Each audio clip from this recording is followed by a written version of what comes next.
You will remember that Nigel Farage described what's been going on with the Southport massacre as the biggest cover-up in modern history.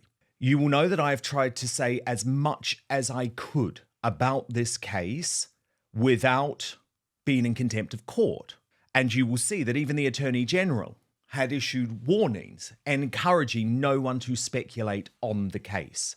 However, now that there is a guilty plea from Axel Rudakubana, news is emerging about the fact, and this will shock you and this will horrify you, about the fact that the authorities knew that Axel Rudakubana was a serious threat with terrorist motivations in the days, the weeks, the months before he stabbed those 3 beautiful young girls at a Taylor Swift dance class. The teenager who murdered 3 young girls at a dance class in Southport was referred 3 times to prevent the government's scheme to stop terrorist violence, The Guardian has learned.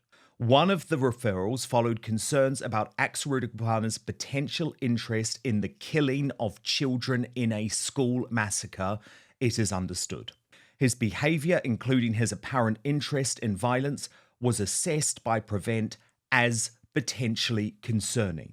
But he was deemed not to be motivated by a terrorist ideology or pose a terrorist danger, and was therefore not considered suitable for the counter-radicalisation scheme. In the weeks after the Southport massacre, I was provided communication between Axel Rudakubana and some of his former students. It was very obvious to me that this was a scumbag completely motivated by a terrorist ideology. He was not the sweet young choir boy the mainstream media have tried to be painting him to be.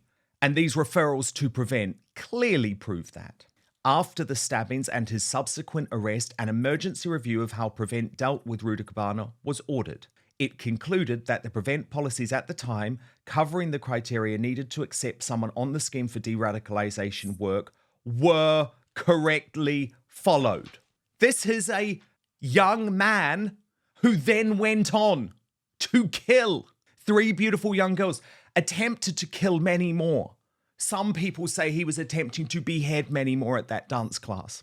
And yet this government review, which has taken place behind closed doors, without any of us knowing, because of the way that our contempt of court laws work, which I think need to have a really good look at, because it means Starmer has been able to get away with all of this without actually telling the public what has been happening.